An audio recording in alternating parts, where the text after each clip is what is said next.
This is episode 129. Welcome to Wellness in Every Season, the podcast where we explore the rich tapestry of wellness in all of its forms. I'm your host, Autumn Carter, a certified life coach turned wellness coach, as well as a certified parenting coach dedicated to empowering others to rediscover their identity in their current season of life. My goal is to help you thrive both as an individual and as a parent. Hi. I want to jump on really quick before we dive into the actual conversation with Britton Day. We are talking about suicide. This is a heavy topic with a lot of hope in there. You might not want to listen to this with children. I recommend you don't. There is also one cuss word. I think that's all that's in here. But this is for more adult audiences. Check yourself for trigger warnings. If that comes up, reach out to me. I'm happy to walk you through that. Like I said, this message is about hope. It's about healing. It's about the journey. It's about how to reach out to other people. So please bear with us as you listen to this. And I would love any and all feedback. I will make sure to share it with Britton, who is just a wonderful spirit. I plan on having him back on. It'll probably be early next year by the time that the second recording comes out, after he's lived a little bit more of his nomad life, because I feel like he's going to have a lot of spiritual insights after his adventure in Spain. So without further ado, here is my interview with Britton Day. Thank you guys for being here. I'm so excited. I have Britton with me. I met him a couple weeks ago on this really cool networking meeting, and he stood out to me because his podcast is called The Suicide Monk. And I knew it was because of his own journey. Who starts a really cool podcast without them having some kind of personal experience with it? And I'm really excited to talk to him today and explore that, because I have had suicide affect me personally from family members. I'm curious, I'm sure you followed the statistics to see how they've leveled off or if they have now. And he has a different take on life, which is really fascinating to me, because I've realized that there are certain places where I have that echo chamber, and I feel like he is going to stretch me in that way. So I'm very excited for that conversation. And he just feels like a very grounded individual. So I'm excited for all of us to dive in and see what comes out of this conversation. So thank you for joining in. And can we start with what led you to start your podcast? I'm sure that's quite the story. Yeah, to start the podcast was a very long journey of misery and torment. I had woken up one day after a 7-year stint of having a semblance of peace and joy in my life and living at 75% in the good, 25% in depression, anger, frustration, things like that still. I made a deal with God at the time because I had a somewhat of a rocky relationship with my faith in my creator and what I believe and my belief system. I made a deal with him. I was like, if the suicide thoughts ever come back the way that did, they have been since I was 12, then I'm done. I'm just done. They came back 7 years later. I woke up one day and it was snowing out and I was living with some friends in $1 million home on the lake. It came back in full force. And I was like, I'm done. I quit. I set my date. Actually, that day is a year ago today. I should be dead. My birthday. Happy Yeah. birthday. Yeah. Thank you. Nice to meet today. Yeah. Celebrating life instead of walking towards death. But the podcast came about. I was like, I'm done with my life. I can't do this anymore. There's so much ridicule and retraction. I should say, more say there's not such ridicule as there is retraction of people who hear the word suicide. Even though they've thought about, even though they may have had somebody, they're connected in a lot of ways, but they retract from it, probably because of that pain. I've had friends take their life, and there's always this thing that people say, I wish I would have just had one more moment. My buddy, I wish I would have been able to hug him at least one more time. And you don't get to. And so the podcast came about I was sitting at a bonfire one night with some friends, and it was an after work party, and there was a young woman there that was kind of elusive, back in the crowd in the darkness, and she was leaving, and I just felt the micro vibrations. The earth was whatever. I was like, "How are you doing tonight?" And that's all it took. And she sat down, told me her story, and from that point on, all I did was check on her on a regular basis. And 2 years later, we were sitting there. "You know, you saved my life." I said, "What do you mean?" She said, "You remember that night at the bonfire?" I said, "Yeah." She goes, "I was going to go take my life that." I was like, "Oh." And I realized in that moment, all I did was give her space, give her opportunity to let go of some of that pain. Didn't cure it, didn't solve it, didn't fix it, but it gave her a moment of relief enough to stay alive at least 2 more years. And even though there's a struggle there, and so that's why I started. I was like, I wanted to, if I was flipping off the world, I was like, there's no place for people like me to talk about this. So I started offering anonymous interviews and really started to learn how to walk with people in that and different opinions. And then that also taught me everybody's got a story and everybody's beautiful and everybody's hurting and everybody's needs so much from all of us.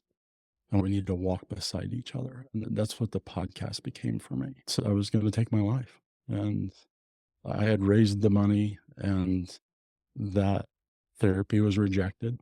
I realized that I can't carry people at that time, that I can only lead people and walk with them.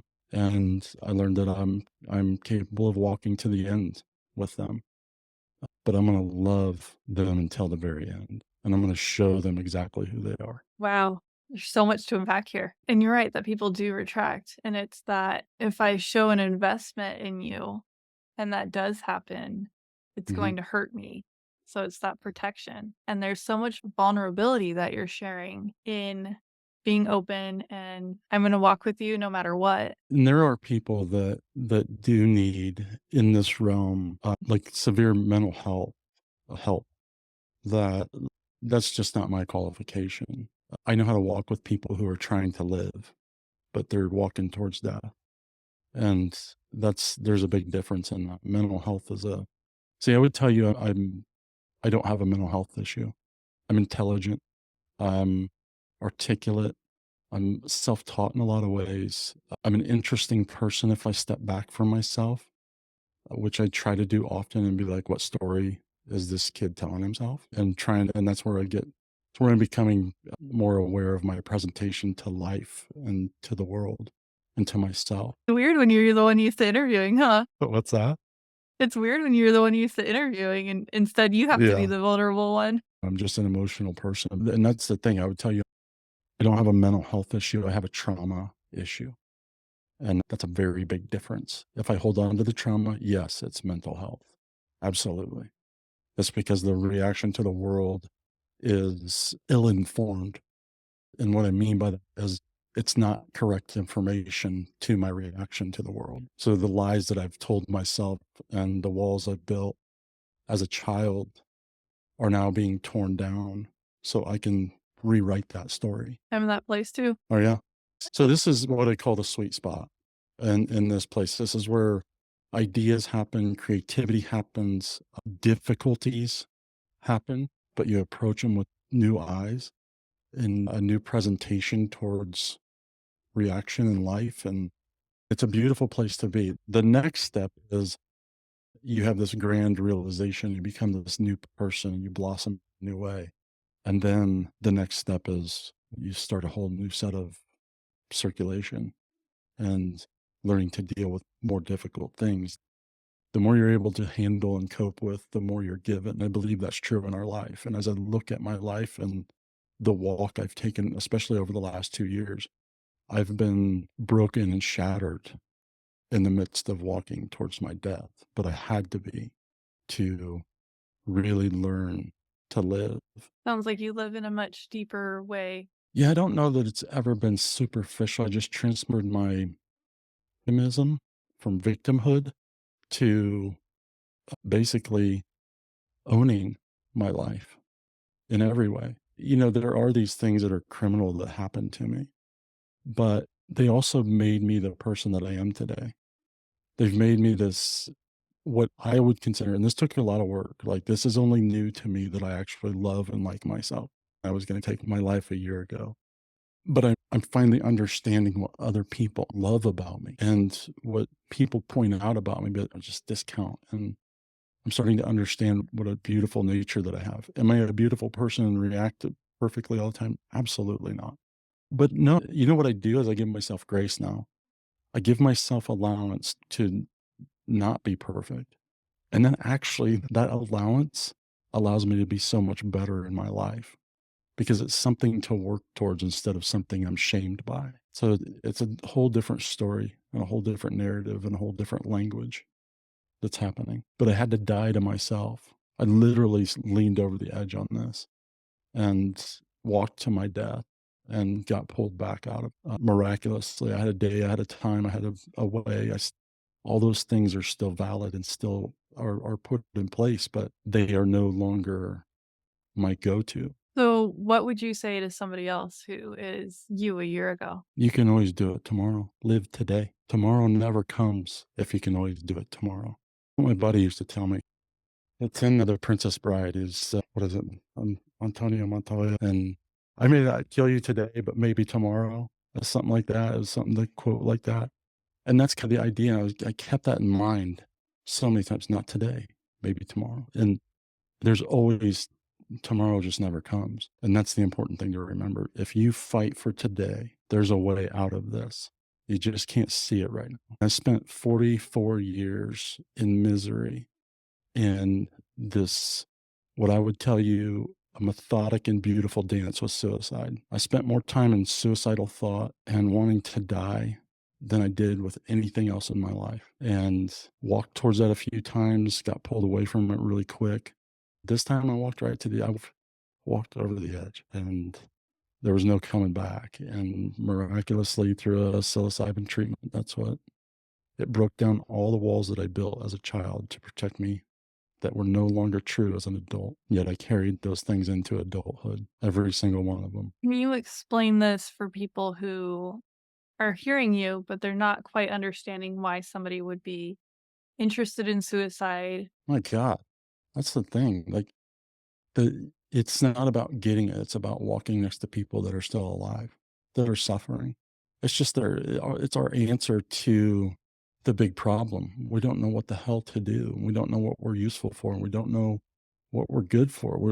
According to a lot of my evidence, I'm useless according to the outside world. That's not true. It's not true. You don't have to understand somebody's mental health issue. You just have to love them.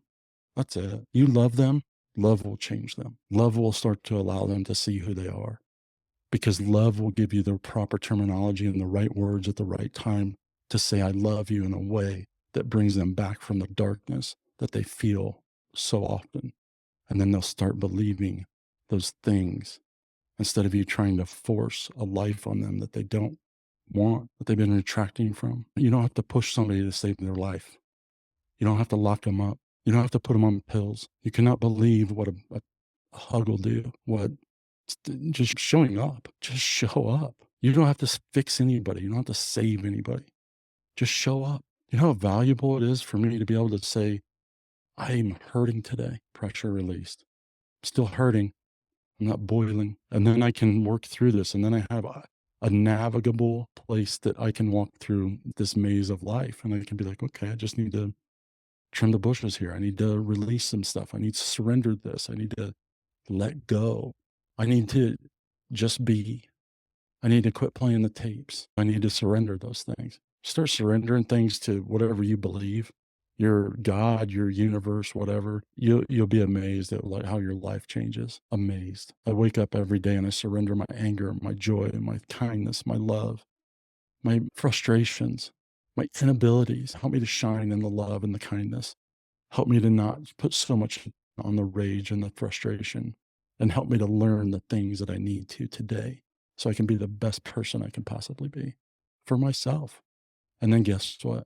As you do that, you'll naturally want to give those gifts away. And then when you do it through love, It's not about forcing it on somebody. It's about walking with them and saying, I'm here. Whenever you want to come back, I'm here. And I'm not going to take you and your mental health personal anymore. So the words that come to mind are safe space and letting go of the control. And a book that I read recently by Marianne Williamson. She talks about how when there's love there can't be fear. And that kept That's, playing while you were yes. talking. That kept coming back over and over to me. Yeah. Love and faith have no place for fear. They combat those things. They take hold of those things and rip them apart and show you exactly who you are. What are your gifts? I get to give away what was never mine. I have Kleenex on my side. Do you have some? Uh-oh. I You got a have your I shirt. got a white t-shirt. There you go. I know when we were texting each other, you talked about how you've backpacked before and you're going to be doing it again. And it feels like that connects to me. I don't know if you see it that way. You have this podcast that helps you reach tons of people. And then you're going to be among different people, living among them, sharing freely. Yeah. I'm looking forward to it. Unplugging parts of yourself that need to be unplugged, having that reset time. My strength might be different than somebody else's. And I'm not saying I'm the most powerful. I walked over the edge, but it wasn't because somebody else pushed me over the edge. It was because of an evidence through my life that happened from the time when I was all the way back. I don't have a good place to say, oh, I had a good life here. I have no reference point. There was sexual abuse, physical abuse, spiritual abuse. My mom was very abusive. And when your mother fails, that's your last line of defense. My father was absent. He was just absent. He worked all the time, drinking and fighting and doing whatever he was doing. But he wasn't there. And when he was there, my mom created havoc there.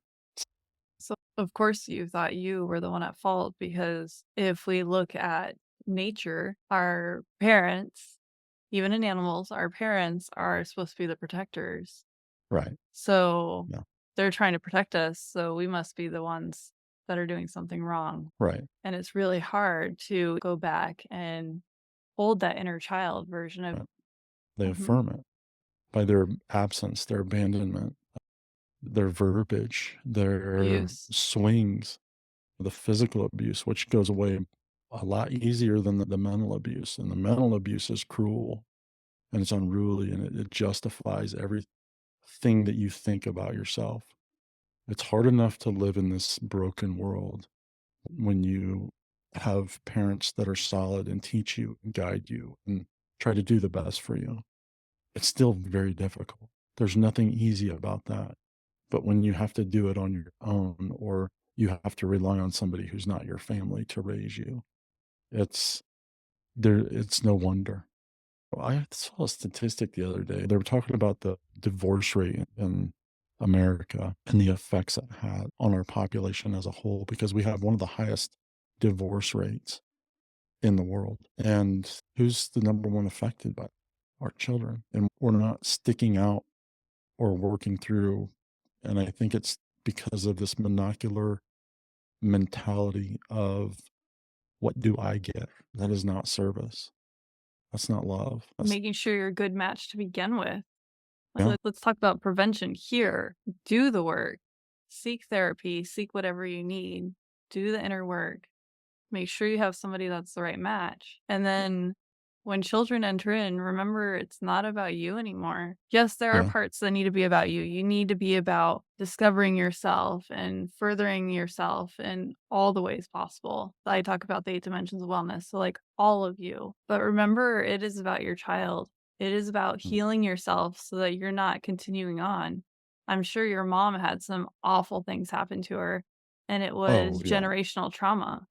Absolutely. So And work that's why through that to make sure you're not passing that yeah. on. And that's why, as I look back, I can honestly tell you I'm thankful for everything that happened to me. It's because it has made me who I am. It is formulating the future of who I am. And that will echo into my children's lives, whether I'm involved with them or not. They don't talk to me right now because of my anger and my rage and the things that I brought to the table and this ugliness. And I I understand, I get it. I have no animosity towards that. I think they need to be away from me. It's unfortunate that I don't have that and I don't get to experience that and I don't get to be with them, but maybe that's the best thing for them. As you're healing yourself. That's As you're healing yourself. yeah. But this is the thing, like, I have to forgive myself, and that's how I've done that, is I have to also give them grace to be who they are. And even though I have sorrowful moments, like today is my birthday and I wish that I had them in my life right now, and I was celebrating that when in a normal capacity. I'm not, and that's okay. And those are the sorrowful moments, and it's okay to have the sorrowful moments. It's okay to be not okay about things that are real. I just don't have to die for them anymore. Think we tend to feel like we always need to be happy.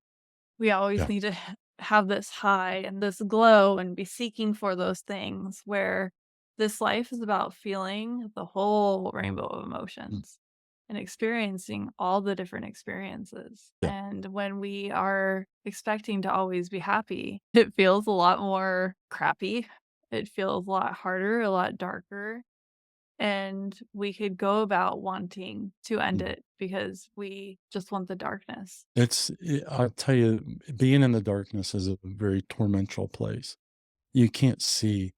It's like being boxed in with no walls and in the darkness that there's just no light, no hope. It seems pointless, but it's not. This is what I would tell people now. This thing that you struggle with, whether it be OCD, some mental health issue that you've been diagnosed with, anxiety, depression, autism, any of these things, it's a perception of yourself. As we change the perception of ourself, these things might be your greatest asset.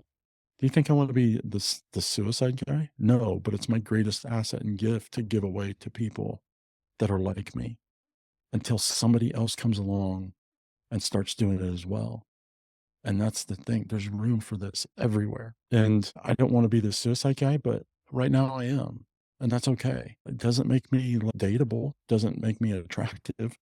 In those sense, it's not an honorable position in the regards of the world, but it is in the regards of giving gifts back and seeing people live and being able to step back from and knowing that this isn't me. I get to be a part of something beautiful. That's it. This is a gift. How is I get to this be not honorable? You're still saving lives. I think it's more the feelings that you have within yourself rather than what's I'm still struggling with my language and changing that towards myself. I'll give myself credit and then tear myself down. So I don't have too much I do credit the same. to build ego. And It's that's a what process. it is, but it's also saying, like Britton, are you really trying to build your ego here? Because you think you're nice, because you think you're generous and or uh, kind or loving, or is that really ego? No, that's just truth about yourself. And we're taught that's ego. That if you like yourself, if you love yourself intimately in these ways, that's ego. Oh, you're building on yourself. No, that's the world lying to you. That's the world saying you're not good enough. But look at everybody that's been a pioneer. It's because they believe. They don't believe, they know what they're capable of. I know what I'm capable of now. And this is where we get so stuck. Most people have the realization of the things that they struggle with, but they never get to the believe part that they can do something about it. So if they never get to the believe part, they'll never get to the knowing part. And I think that's the process of understanding the issues that we face in our daily lives. If I can recognize something, I can do something about it. That means I can believe that I can do something about it. And then as I look at it, I know I have the capability of tackling. And let's just take my rage, for instance. It cannot be part of my new life. Cannot. It absolutely. People are like, what's anger? You can't get rid of anger. It's part of your life. I'm like, I can get rid of anger. Why? Because I believe we have it in, I don't know how this happened. I don't know why it happened, but I believe within myself, I have the ability to conquer this. I hit my knees every morning and I surrendered that anger every morning. Do I still get frustrated? Do I still get mad here and there? Yeah. But I'll tell you what, my body's not reacting first now. My mind is like, that's not really fun. I don't want to be angry. And it doesn't get to hold. That's the big difference with something that has tormented me for my life, I did all because something I bow different to for it. my anger. And it Mm. was really taking that time to differentiate, is this my anger or is this the anger of my abuser? And then realizing it actually was his. And here's that baggage back. I'm not taking Yeah. that on anymore. Yeah. And that was the only emotion that my parents allowed and would respond to. So that was my go-to. I still struggle with labeling my emotions. So I have an emotion wheel, that white poster that's hard to see right I above. see it. Yeah, that's the emotion wheel. Because there's times where it's like, oh, what is that emotion? I'm not used to labeling that one. I'll have to look. Okay, it's this one.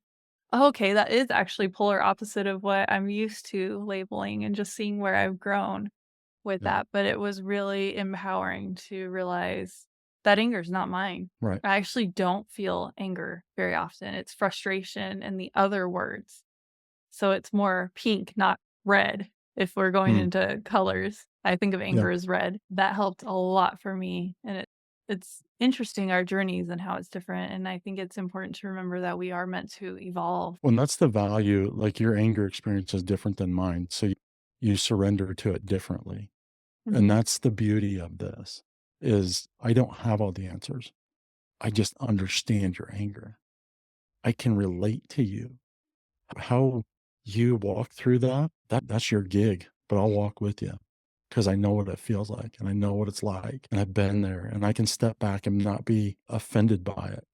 And I can, because I get it and it's ugly. When you're on the other side of your own behavior, it's ugly and it reminds you. And that's why I can walk with it because I need to forgive myself for those things. I need to let go of the things that I did to get there that make me feel bad and feel shame. Shame's a powerful thing. I realized that rage wasn't my problem. I realized this even within the last few weeks. Rage isn't my problem. Shame is my problem.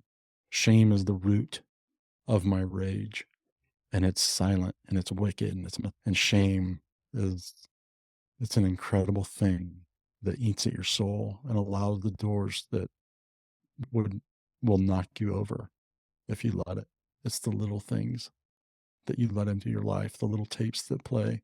It's all shame. It's the way I've seen it.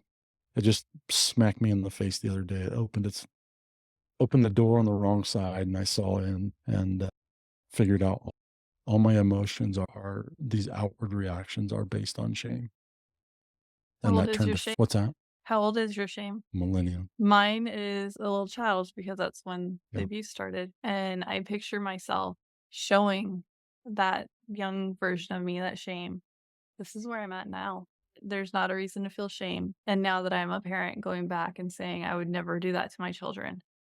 This is proof that what was done to me was not, right. this is not Right. my shame to carry. It belongs back on them. And See, and that's the that's been thing. I wish healing. I'd say I wish I could go back and redo this with my children, but I can't. And I'm not going to put that in a regretful thing because they all have their own journeys. And again, I wouldn't be sitting here if anything went differently. Our kids are there to be taught. Everything else is a distraction. How beautiful it is to mold and shape a child in your image. I saw this the father, they were hiking in the back country and he was split skiing is what they call it. Took her snowboarding in the middle of the BC backcountry. She's 7 years old. I'm like, that's living. That's teaching your child to live. And they're going to have some hard moments through there where he's going to have to teach her how to get up through puffy snow and it's going to be hard and it's going to suck. And she might get stuck in a tree well, but he's going to be there to get her out. And that's life. I Not don't know how my molding them children. in our image. Right. We're It's in a allowing better them. image of themselves. We're That's allowing them on their own journey and we're helping bowling or we put up those bumper guards to keep the ball yeah. going the right direction. Yeah, I probably would tell. And there's also remembering that we're still growing and developing and we're going to get Yeah. it wrong. And it's the repair that is the biggest deal. Yes. And it is with all of our relationships. And the biggest one, the biggest Yeah. relationship we have is with ourselves. Our children eventually, hopefully, go off and have their own lives. But at the end of the day, who are we stuck with?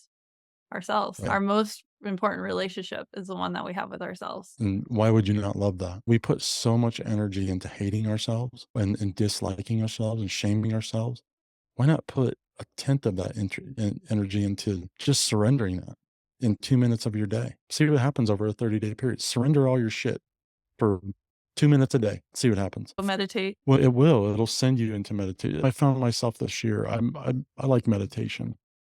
I have a minimum amount of time that I sit in meditation. That's 5 minutes. That gives me enough time to say, I'm going to sit in it longer, or the monkeys are just too much and I need to do something else until I can come back. I found myself sitting up to an hour and a half in this just because of the invitation, the way the energy was going through my body. And I just felt incredible. I've been doing breath work where it feels like my blood's actually carbonated from doing this breath work. And it feels so uplifting. I'm like, oh my gosh, there's so many things that we can do to change the course of our day in moments. And I think that's how we combat these things is because we expect the genie. There's no genie. We expect it to be fixed. It's not going to be fixed. It's work. It's hard. It's difficult. Find people that will walk with you. Walk with others. You want to stop feeling like crap? Go volunteer. Go to a homeless shelter. That'll change your day. It'll change your day in a heartbeat. And also listen to, what's the Mhm. name of your podcast again? The Suicide Monk. Listen there. You can find it on YouTube at the Suicide Monk 07. So, Why is 07 important for you? what's my birthday? Oh, there we go. Yeah, Now we 07. know the significance of 07. The 07, yeah. I'm like 07, not 00. Well, thank you. Happy birthday. Do you have Yeah, thank any you. final thoughts as we close out? If you have a spiritual life, use it. Don't just say it, believe it. Start utilizing it. It's powerful.